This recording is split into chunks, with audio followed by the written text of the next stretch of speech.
My name is Jenny Linnel. I'm currently volunteering with the International Solidarity Movement here in the Gaza Strip. I've been here for the last 4 months, having arrived on the first voyage of the Free Gaza movement back in August. Myself and a handful of colleagues from that project stayed on here in Gaza to work with the ISM, and ever since have been documenting human rights abuses perpetrated by Israeli occupation forces during the ceasefire. Before the ceasefire ended, we were accompanying Palestinians who were facing daily aggression from the Israeli army. And now I find myself in Rafah, in the south of the Gaza Strip, where I've been for the last 3 days. So this is where I was when the Israeli air assault began on Saturday morning. The missile strikes continued throughout the day, and today I woke up very early in the morning to a massive explosion, which is actually another air missile strike that targeted a pharmacy just at the end of the street where I'm staying. Again, in Hayalish Nina, it's a residential neighborhood close to the Rafah city center. A pharmacy had been hit. The scene was unbelievable. I've never witnessed anything like it in my life. We were there literally just a few minutes after the missile struck.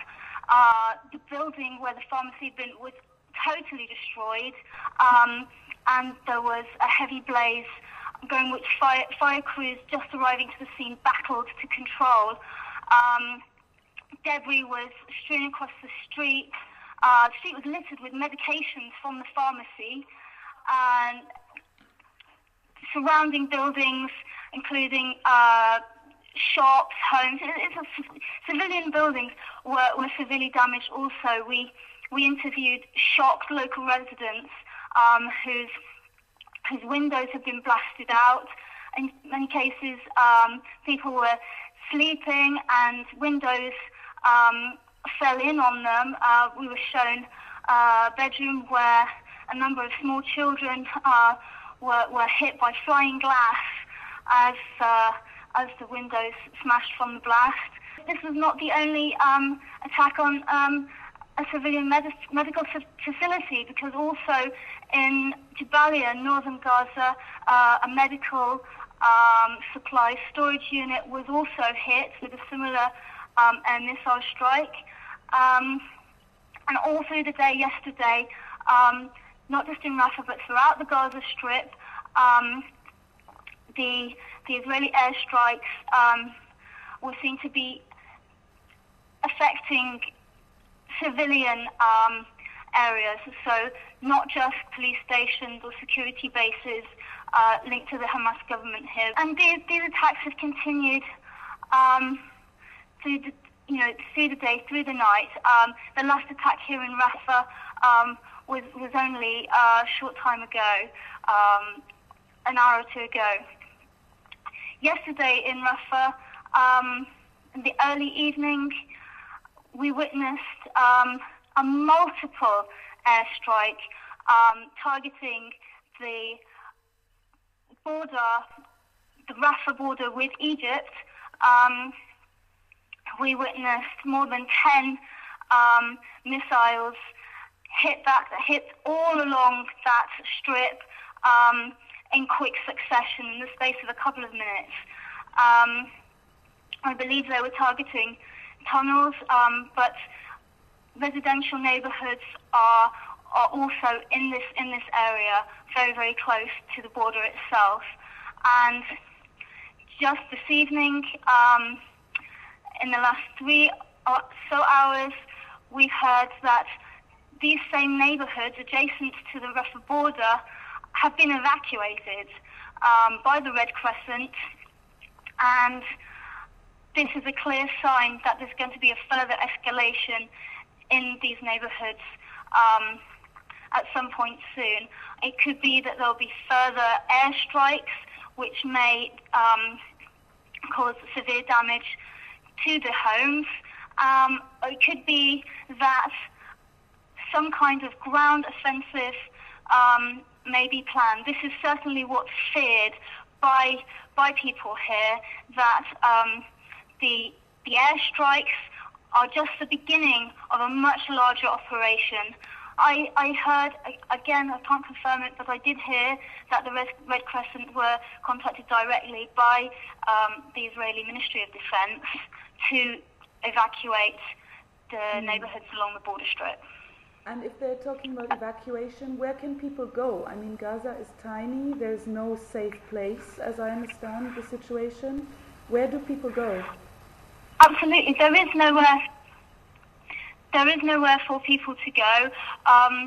These particular neighborhoods that I've been talking about on the edge of the border are already refugee camps. They're densely populated. People who are already refugees being made refugees yet again. And it's the same thing all over again tonight. People having to flee their homes with nowhere to go, trying to find temporary places to stay with friends and relatives. It will be extremely difficult for them. I'm not sure how they're going to cope. In the past, when there have been large-scale military incursions into Rafah, such as Operation Rainbow in May 2004, when the whole of Rafah was sealed off, and the refugee camps, again on the border, were attacked. Hundreds of homes were demolished in this operation alone, which lasted several days. There were many deaths and casualties as well. So we can speculate what may happen tonight or in the coming days, but the people who've been evacuated this evening may well not have homes to go back to. How are people? I mean, I guess we can only imagine from here, but what are they telling you as an international coming there and telling you maybe to tell the world outside? That the international community must take action immediately to pressure the Israeli government to end this operation.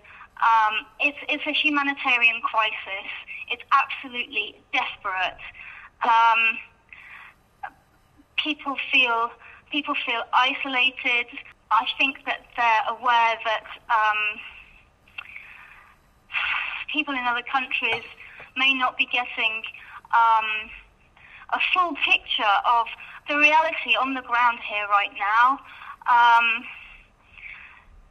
There's a sense of desperation and isolation. How are you?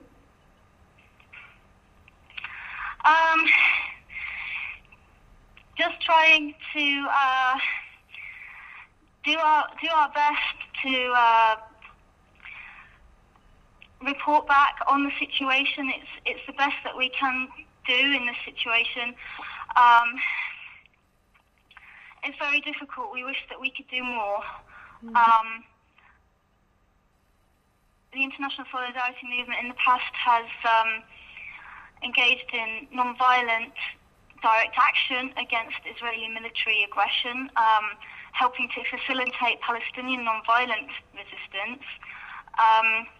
In a situation like this, though, the best that we can do is be a witness to these atrocities, document them and report them as widely as possible, in the hope that it will raise awareness, and again, pressure can be applied from the international community, because I think this is one of the only things now that can help save the population of Gaza. 1.5 million people in an absolutely desperate situation.